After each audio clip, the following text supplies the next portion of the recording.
Sobre o aumento da preocupação dos americanos com o futuro do mercado de trabalho e a inflação, como a gente já viu na reportagem anterior, eu converso agora com o Gustavo Cruz, que é estrategista-chefe da RB Investimentos, a quem eu agradeço a presença aqui no Conexão. Gustavo, fazer uma análise econômica na gestão Donald Trump já não estava muito fácil, porque tinha tarifaço, aumenta a tarifa, dá período de latência, muda as datas. Agora, com a paralisação, o shutdown, né, que parte do Capitólio e sistemas não essenciais do governo federal americano não estão atualizando dados, imagino, e é fácil imaginar, que a vida do analista tem ficado cada vez pior, né? Ou seja, a leitura dos dados fica cada vez mais nebulosa. O Federal Reserve de Nova York, né, uma das organizações que pertence ao Federal Reserve Geral, já deu umas sinalizações aí que lá não são muito positivas. Mas qual que é a leitura que você consegue fazer com esses dados incompletos, né, deste que vai ser o último trimestre dos Estados Unidos? O tarifaço vai bater forte ou ainda vai demorar um tempo para ter algum reflexo mais robusto na economia americana? Boa noite mais uma vez. Boa noite. Bom, o tarifaço ele vai ter efeitos, ele já começa a aparecer alguns efeitos em alguns indicadores de grandes varejistas, a gente já vê empresas mostrando aumentos nos seus produtos em mais de 20%, isso de agosto para cá. Então, mesmo sem os dados oficiais, os dados do equivalente ao nosso IBGE por lá, ainda assim, a economia americana, por ser a maior economia do mundo, por ter grandes empresas operando por lá, a gente tem várias proxies, vários indicadores de grandes economias do setor privado que ajudam a entender o que está acontecendo com os preços. A gente tem associações de pequenos produtores que fazem sua coleta de preços de forma independente. E o próprio Fed, ele é um banco central diferente do Banco Central aqui do Brasil. Ele tem várias regionais, como se as 5 regiões do Brasil tivessem um banco central, alguns estados com seu próprio banco central, que são financiados de forma independente do governo, e com isso eles fazem coletas também de preços.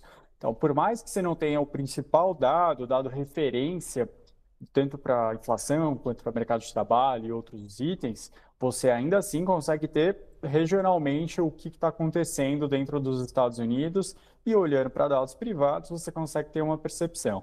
Então, saem várias reportagens, itens desde café, que a gente não está exportando tanto para os Estados Unidos, subindo mais de 20%, itens como camarão, que também viria muito da Índia, que também está com 50%, assim como o Brasil, de tarifas, que já subiu mais de 20% desde as tarifas no começo de agosto. Então, realmente, os americanos estão sentindo essa inflação mais intensa em alguns itens pontual, mas a gente sabe que desde abril a inflação americana vem sendo lida de forma mais alta. Então, agora ela já está em 2,9. Gustavo, às vezes a gente não consegue fazer a mesma comparação, né? Quais são os dados que são usados aqui para a gente fazer uma leitura da economia americana nos Estados Unidos? Às vezes, vou chamar entre aspas de termômetros, eles são muito diferentes, né? A gente usa bastante o emplacamento de carro 0 quilômetro, isso dá uma ideia da confiança do consumidor, o quanto se espera que a taxa de juros fique estável. Nos Estados Unidos, esse dado é das casas recém-construídas. E aí eu vou fazer uma intersecção com outro dado que é comum na leitura das duas economias, do Brasil e dos Estados Unidos, que é o mercado de trabalho. Já havia uma projeção, isso daqui a pouco o Donald Trump já está há um ano no cargo, em 20 de janeiro, mas vamos colocar aqui um dado mais aproximado, 9 meses.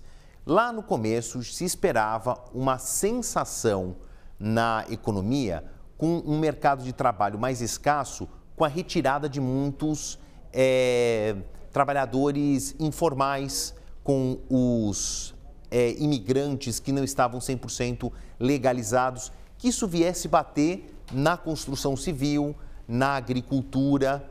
Como é que isso está na percepção de vocês, estrategistas-chefes, leitores da economia americana? Isso deve acontecer? Vai ter alguns gaps aí no mercado de trabalho? O como isso pode vir a influenciar negativamente, claro, na economia americana? Bom, isso influencia negativamente porque a gente tem relatos de empresários do setor agro, setor industrial, que realmente estão tendo mais dificuldade de achar trabalhadores específicos para essas funções, setor de moradias, e que também com receio dos próprios trabalhadores faltando mais aos dias de trabalho.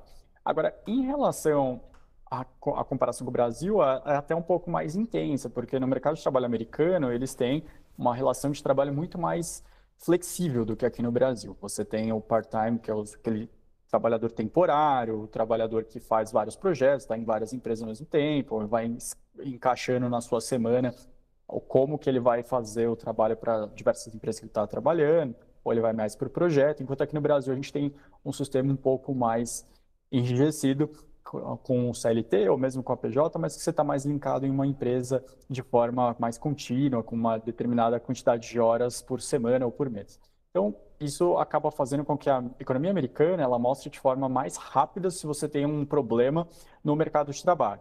E agora, na questão dos imigrantes, para conectar a primeira e a segunda parte da resposta, você poderia ter um aumento expressivo de taxa de desemprego com todo o efeito das tarifas, mas como você limitou uma das principais fontes de oferta de trabalho, que era a imigração legal e ilegal, porque ambas estão caindo segundo os dados oficiais dos Estados Unidos, ou seja, as pessoas estão com receio de ir trabalhar nos Estados Unidos, isso fez com que você tenha menos vagas sendo criadas, e aí os indicadores já estão mostrando isso mensalmente.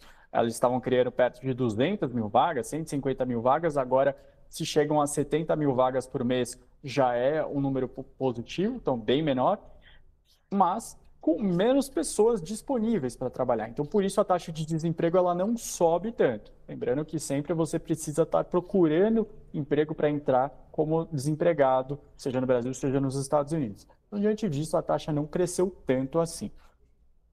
Gustavo, e aí para a gente encerrar, a grande pergunta, né, que nós, leitores da economia americana e quem nos assiste, majoritariamente investidores, querem saber, né, a pergunta de $1 milhão, taxa de juros.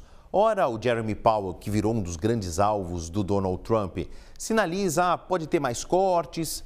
Depois a gente tem algumas percepções que vêm do Fed, né, central ou dos Feds regionais de que precisamos de cautela para fazer qualquer previsão, mas se espera talvez mais um corte na taxa de juros. Essa percepção mudou e o quanto isso ainda segura a inflação até o final do ano? Olha, segurar a inflação é muito difícil. A gente está vendo o Banco Central americano realmente cortar juros com a taxa de inflação em alta desde abril. A taxa de inflação é lida de forma cada vez mais alta, com a expectativa de que realmente vai ultrapassar 3% e ficar nesse patamar por um tempo, como até a própria reportagem anterior mencionou. E a taxa de desemprego piorando um pouco, isso sendo a justificativa dos dirigentes do Banco Central, junto com um argumento de que essa inflação mais alta por conta das tarifas é algo temporário e não permanente, por isso eles podem fazer um corte de juros com inflação em alta. Pensando no que a gente vai ver em termos de cortes de juros, se fazia uma leitura de que no final desse mês, como a gente vai ter a reunião do Banco Central americano, já era praticamente dado como certo mais um corte de 0,25 e talvez outro em dezembro.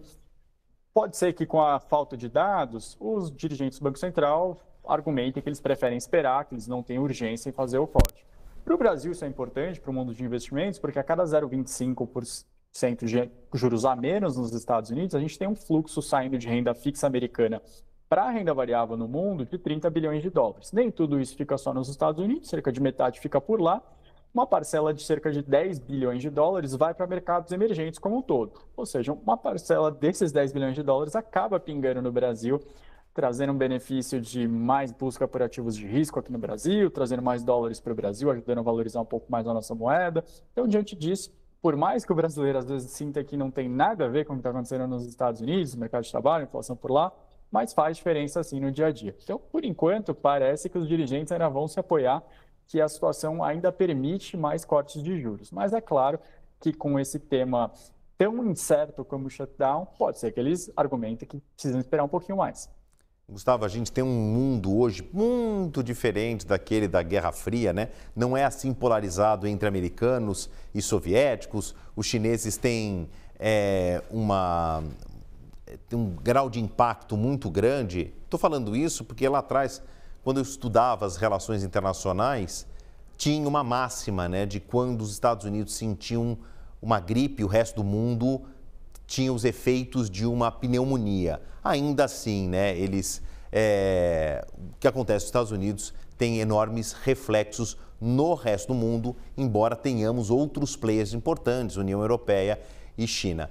Queria agradecer publicamente os esclarecimentos, o compartilhamento aqui do conhecimento do Gustavo Cruz, estrategista-chefe da RB Investimentos. Gustavo, obrigado, bom resto de semana, até uma próxima.